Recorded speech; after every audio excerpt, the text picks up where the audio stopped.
Hello guys, welcome back to the channel. I hope you all are doing great. तो आज हम discuss करने वाले हैं इंडिया के इम्पॉर्टेंट करंट अफेयर्स जो हैं वो डिस्कस करने वाले हैं। तो आपका फर्स्ट क्वेश्चन जो है वो रहेगा, भारत ने 20-21 अप्रैल को प्रथम वैश्विक बौद्ध शिखर सम्मेलन की मेज़बानी किस शहर में की है।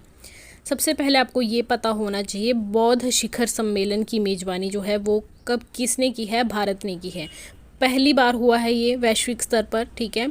और भारत ने की है तो भारत के किस शहर ने जो है इसकी मेज़बानी की है, तो नई दिल्ली ने जो है वो वैश्विक बौद्ध शिखर सम्मेलन की मेज़बानी की है। ऑप्शन सी इसमें आपका सही उत्तर हो जाएगा। इम्पॉर्टेंट क्वेश्चन है क्योंकि पहली बार ये शिखर सम्मेलन हुआ है, आपने याद रखना है, और पहली बार ही जो है वो भारत को मेज़बानी मिली है। नेक्स्ट वन इज़ 20 मार्च को जारी वर्ल्ड हैप्पीनेस रिपोर्ट में किस देश ने लगातार छठे वर्ष सबसे खुशहाल आबादी वाले देश के रूप में अपना स्थान बनाए रखा है। इम्पॉर्टेंट क्वेश्चन है, स्टार मार्क कर लीजिए। वर्ल्ड हैप्पीनेस रिपोर्ट ये पूछी जाती है कि वर्ल्ड हैप्पीनेस इंडेक्स में भारत का कौन सा स्थान है, इस तरह के क्वेश्चन आते हैं, ठीक है।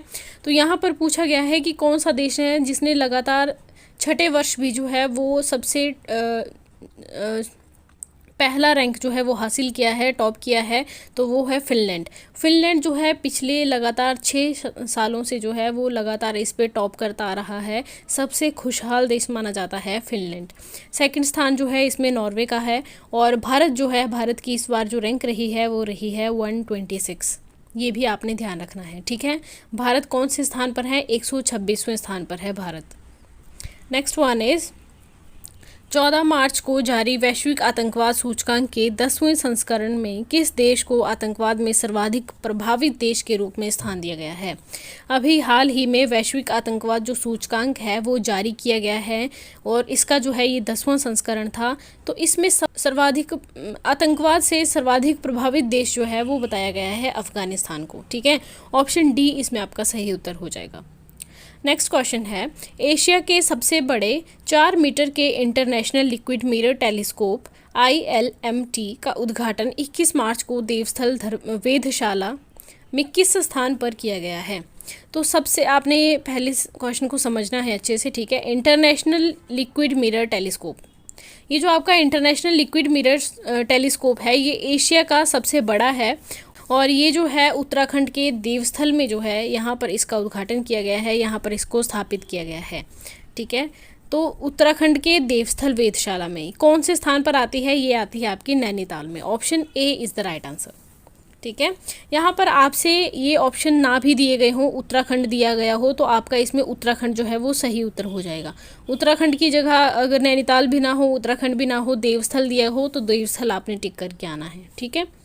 नेक्स्ट वन इज़ भारत में अपनी तरह की पहल जल बजट को अपनाने वाला भारत का पहला राज्य कौन है। Very very important question, star mark कर लीजिए। भारत में पहली बार जो है वो जल बजट को अपनाया है, किस राज्य ने अपनाया है, तो ये आपका केरल राज्य ने अपनाया है, ठीक है। जल बजट पेश करने वाला पहला राज्य कौन हो गया, केरल हो गया। और एक है आपके पास important question, right to health bill. जो आपका राइट टू हेल्थ बिल है ये किसने लाया है, ये राजस्थान ने लाया है, और ये भी इम्पोर्टेंट क्वेश्चन है, पूछा जा सकता है। राइट टू हेल्थ बिल लाने वाला पहला राज्य कौन सा है, वो है आपका राजस्थान, ठीक है। नेक्स्ट वन इज़ भारत के LVM 3 लॉन्च व्हीकल मार्क 3 को 26 मार्च को श्रीहरिकोटा से वन वेब इंडिया 2 मिशन के तहत डैश उपग्रहों के साथ सफलतापूर्वक लॉन्च किया गया। तो यहाँ पर आपका राइट आंसर होगा 36, ऑप्शन डी। पूछा क्या गया है, पूछा गया है कि कितने उपग्रहों के साथ जो है इसको लॉन्च किया गया। तो 36 उपग्रह जो है वो इसमें लॉन्च किए गए थे। कहाँ से लॉन्च हुआ, ये श्रीहरिकोटा से। और किसका उपग्रह था, तो ये वन वेब इंडिया का मिशन था, ठीक है। और भारत का जो LVM 3 है ये क्या है, ये एक लॉन्चिंग व्हीकल है LVM 3, ठीक है। इसके द्वारा जो है इनको 36 उपग्रहों को लॉन्च किया गया। आपने याद रखना है, साइंस एंड टेक का इंपॉर्टेंट क्वेश्चन है। नेक्स्ट वन इज़ किस टीम ने 26 मार्च को महिला प्रीमियर लीग के पहले सीज़न का खिताब जीता है। Very very important question, double star कर लीजिए इसको, पहली बार हुआ है ये, ठीक है। जिस तरह से आपके IPL होते हैं उसी प्रकार से ये WPL हुआ है, जो कि आपका वुमेन के लिए है, ठीक है, महिला प्रीमियर लीग पहली बार हुआ है और इसका खिताब जो है पहली बार ही किसने जीता है, तो ये जीता है आपका मुंबई इंडियंस ने। Option C is the right answer. Mumbai Indians ने जीता है, दिल्ली कैपिटल को हराकर जीता है। ये भी पूछा जा सकता है कि उप विजेता कौन सी टीम रही है, तो उप विजेता आपकी दिल्ली कैपिटल रही है और विजेता थी आपकी मुंबई इंडियंस। मुंबई इंडियंस की कप्तान कौन थी, तो वो थी हरमनप्रीत कौर। ये भी आपने ध्यान रखना है, ठीक है। नेक्स्ट क्वेश्चन है, कौन सा भारतीय राज्य 100% विद्युतीकृत रेलवे नेटवर्क वाला भारत का पहला राज्य बन गया है, तो ये बन गया है आपका हरियाणा राज्य, जहां पर 100% विद्युतीकृत रेलवे नेटवर्क है, ठीक है। Option B is the right answer. Next one is, भारतीय वायुसेना ने किस देश की वायुसेना के साथ संयुक्त वायु अभ्यास कोप इंडिया 23 का आयोजन किया है। कोप इंडिया 23, कोप इंडिया जो 23 है, ये भारतीय वायुसेना और अमेरिका की जो वायुसेना है इनके बीच का एक संयुक्त अभ्यास है, ठीक है, याद रखना है। कोप इंडिया 23 किसके बीच का है, इंडिया और यूएसए के बीच का, right. Next one is, Bharat की पहली अंडर वाटर मेट्रो सुरंग 12 अप्रैल को किस शहर में चालू की गई। भारत की जो फर्स्ट अंडर वाटर मेट्रो सुरंग थी ये आपकी शुरू की गई थी कोलकाता में। Option A is the right answer. Hooghly नदी पर बनी है ये कोलकाता में, ठीक है।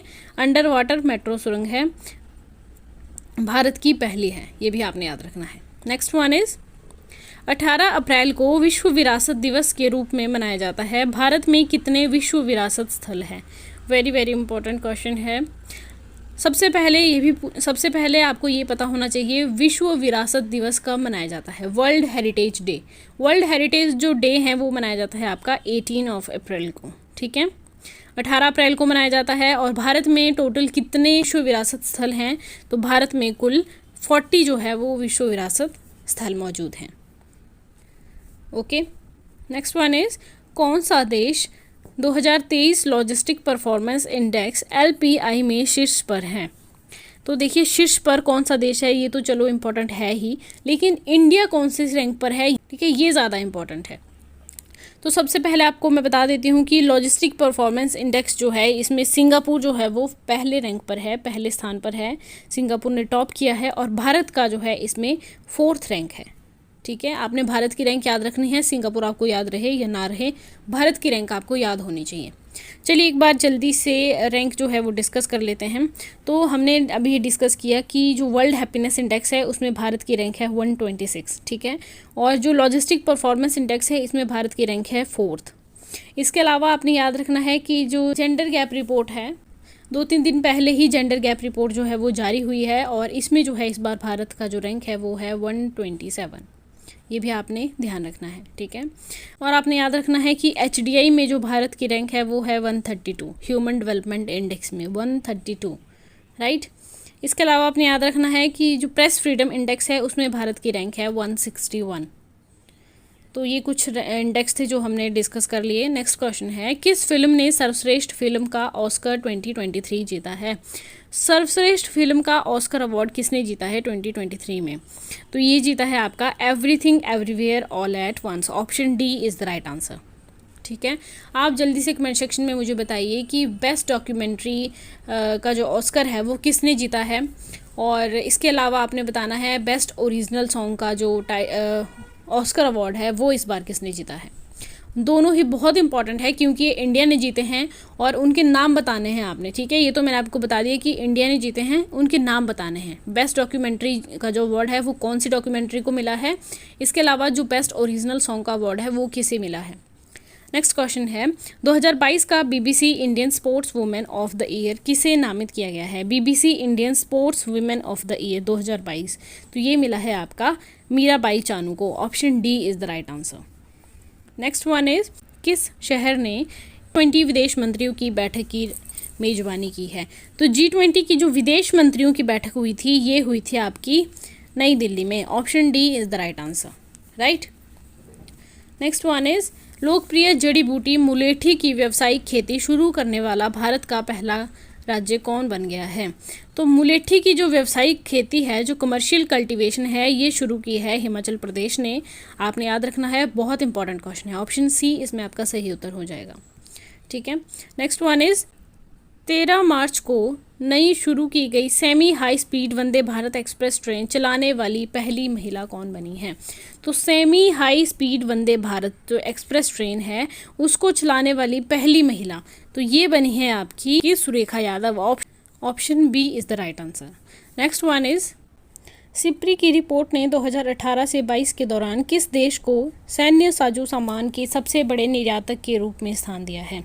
सिप्री की जो रिपोर्ट है इसमें से क्वेश्चन आता है, पूछी जाती है ये, ठीक है। सिप्री ने एक रिपोर्ट निकाली है 2018 से 22 के बीच, जितने भी सैन्य साजो सामान है उसका सबसे बड़ा, जितने भी आपके हथियार वगैरह हैं, ठीक है, उनके सबसे बड़े निर्यातक के रूप में, यानी कि निर्यातक मतलब एक्सपोर्टर, सबसे बड़ा एक्सपोर्टर कौन है? सबसे बड़ा एक्सपोर्टर है अमेरिका। अमेरिका जो है वो अपने सबसे ज़्यादा हथियार जो है वो एक्सपोर्ट करता है, बेचता है, राइट।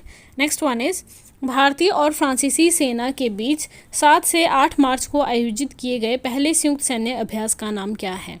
यहाँ पर आपका राइट आंसर होगा फ्रिंजेक्स। Option A is the right answer. ये क्वेश्चन हमने पहले भी डिस्कस किया है। फ्रिंजेक्स जो है ये भारत और फ्रांस के बीच जो है वो एक संयुक्त सैन्य अभ्यास है, पहली बार आयोजित किया गया है ये, ठीक है, ये भी आपने ध्यान रखना है। Option A is the right answer. तो ये थी आज की वीडियो। आई होप आपको अच्छी लगी होगी। अच्छी लगी हो तो लाइक करना, कमेंट करके अपना फीडबैक हमें ज़रूर दीजिएगा, और अगर चैनल पर नए हो तो सब्सक्राइब कर लीजिए। बेल आइकन को प्रेस करना बिल्कुल मत भूलिएगा। मिलते हैं नेक्स्ट वीडियो में। Bye bye, take care.